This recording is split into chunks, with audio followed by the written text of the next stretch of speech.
नमस्कार, आप देख रहे हैं दिल्ली ग्लो न्यूज और मैं हूं आपके साथ सपना। चलिए रुक कर लेते हैं आज की बड़ी खबरों की ओर। छोड़ने का फैसला। सर, देश में वीरेंद्र शास्त्री की जो यात्रा निकली उसके बारे में आप क्या कहेंगे सनातन को लेकर? पहली बात तो कोई किसी भी धर्म का यात्रा निकाले उससे हमें कोई परहेज नहीं,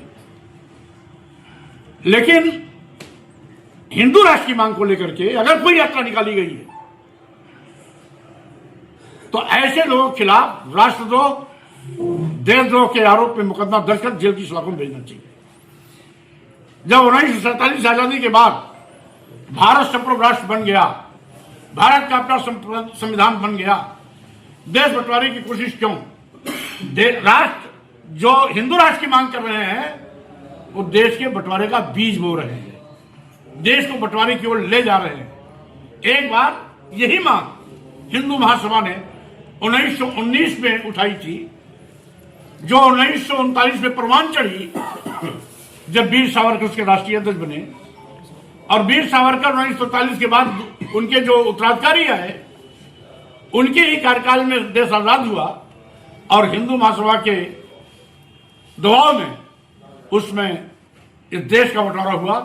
एक तरफ भारत बना, दूसरी तरफ पाकिस्तान बना। आज फिर हिंदू महासभा के तर्क पर छतरपुर के बाबा बागेश्वर हिंदू राष्ट्र की मांग करके फिर देश को बंटवारे की ओर ले जा रहे हैं। स्वाभाविक रूप से अगर हिंदू राष्ट्र की मांग करना जायज है तो बौद्ध राष्ट्र क्यों नहीं, खालिस्तान क्यों नहीं, सिख राष्ट्र क्यों नहीं, और यहां पर मुस्लिम राष्ट्र क्यों नहीं? इसलिए क्योंकि सभी धर्म, पंथ, संप्रदाय से बड़ा देश है, इसलिए किसी भी धर्म, पंथ, संप्रदाय को देश के अस्तित्व के साथ खिलवाड़ करने की छूट नहीं मिलनी चाहिए। जो भी देश को कमजोर करने की कोशिश करता है, देश को बंटवारे की ओर ले जाना चाहता है, देश के बंटवारे का बीज बो रहा है, उसके खिलाफ कड़ी से कड़ी कानूनी कार्रवाई करते हुए जेल के सलाखों में देना चाहिए।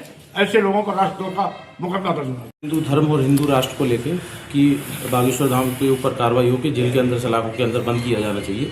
इसके पहले भी आपकी जो बयान आए हैं रामचरितमानस को लेके हो, हिंदू देवी देवताओं को लेके हो, और अभी आपने उसके लिए भी कहा है हिंदू धर्म से रिलेटेड कि उसमें से सुधार करके रामचरितमानस को द्वारा से लिखा जाना चाहिए। तो आप क्या हिंदू धर्म में विश्वास नहीं रख रहे हैं या एक वर्ग विशेष को साधने के लिए इस तरह की जो है हिंदू विरोधी जो बयान दे रहे हैं, जिससे बराबर आप सुर्खियों में बने हुए हैं? पहले तो ये बताइए आप क्या चाहते हैं?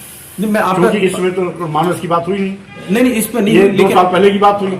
अभी उसमें और आपके ऊपर कोर्ट के द्वारा हिंदू धर्म की बात नहीं हुई, अभी हिंदू राष्ट्र की मांग करने वालों के खिलाफ कार्रवाई की बात हुई। हाँ, आप तो आप बात तोड़ मोड़ करके नहीं, तोड़ मोड़ करके फिर 2 साल पहले पीछे मत ले जाइए सर। उस मामले में अभी उसी मामले में आपके ऊपर FIR के आदेश हुए थे, कई जगह आपको काले झंडे दिखा के विरोध किया गया, तो उस पर पक्ष जानना हम लोगों का जरूरी है कि आप क्या हिंदू धर्म में FIR के जो आदेश हुए थे माननीय सर्वोच्च न्यायालय ने उस पर रोक भी लगाई है, आपको भी मालूम है। हाँ।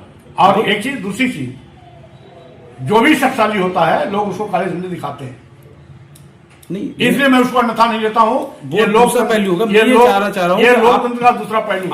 आपके बयान रहते हैं वो ज्यादातर हिंदू धर्म या हिंदू ग्रंथ जो है उनके खिलाफ रहे। तो आप हिंदू धर्म जानते हैं ना हिंदू ग्रंथ जानते हैं? अच्छा। मैं जब भी बोलता हूँ ढोंग, डपोसला, पाखंड और धर्म के नाम पर जात विशेष को अपमानित करना, नीच कहना, अधम कहना, देश की महिलाओं, दलितों, आदिवासियों, पिछड़ों को अपमानित करना, ये धर्म नहीं। रामचरितमानस में जो लिखा गया है, मतलब आपने उसमें कहा है कि संशोधन करके उसको फिर से लिखा जाना चाहिए, तो क्या आप रामचरितमानस जो लिखा है उसको नहीं मानते? मैं नहीं मानता। ये अगर किसी दलित, आदिवासी, पिछड़े को गाली दी जाती है वो धर्म नहीं हो सकता। और इसके लिए मैंने प्रधानमंत्री, राष्ट्रपति को भी पत्र लिख के भेजा है, ऐसे हवा में नहीं बोला। इसीलिए जिस रामचरितमानस में जय बड़ाधम तेल कुम्हारा सुपच किरात कोल कलवारा, यानी जाति सूचक शब्दों को लेकर अधम कहा गया हो, ढोल गंवार शूद्र प्रश्नारी सकल ताड़ना के अधिकारी, देश की समस्त महिलाएं और शूद्र मारने पीटने के पात्र बताए गए। जहां दलित पूजे विप्र सकल गुणहीना और पूजन शूद्र गुण ज्ञान प्रवीणा, ये दोहरा जो मानदंड है ये धर्म नहीं है। और राम की बात करते हो, राम का एक आदर्श था जो हिलने के झूठे बैर खाए थे, निषाद को गले लगाया था, बाबा तुलसीदास तो कल पैदा हुए थे, राम जी तो हजारों साल पहले पैदा हुए थे।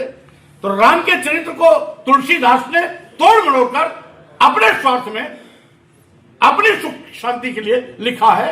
यह धर्म नहीं है, यह धर्म के नाम पर सौतेला व्यवहार है इस देश के दलितों, आदिवासियों, पिछड़ों और महिलाओं के साथ। उसी में सर दूसरा पक्ष जो है, अगर आप नहीं मानते हैं तो तुलसीदास जी ने लिखा है केवट के पैर धुए थे रामचंद्र जी ने, तो उसमें फिर नहीं हुआ था कि समाजवाद या दलित को मतलब मैं नहीं कह रहा हूं, दिया राम का आदर्श दूसरा था। राम का आदर्श वो भी उसी में तुलसीदास ने लिखा है। नहीं, तुलसीदास, एक चीज सुनो आप, पहली बात तो किसी को भी अपमानित करने के लिए धर्म के नाम पर आप उन पर आप नहीं कह सकते। किसने लाइसेंस दे रखा है? आप दलितवासियों को नीच कहेंगे, अधम कहेंगे, मारने पीटने की बात बताएंगे? पढ़ा लिखा विद्वान कितना भी, दलित आदिवासी पिछड़ा कितना बड़ा विद्वान हो, उसका सम्मान ना हो, अपमान किया जाए, ये लिखेंगे?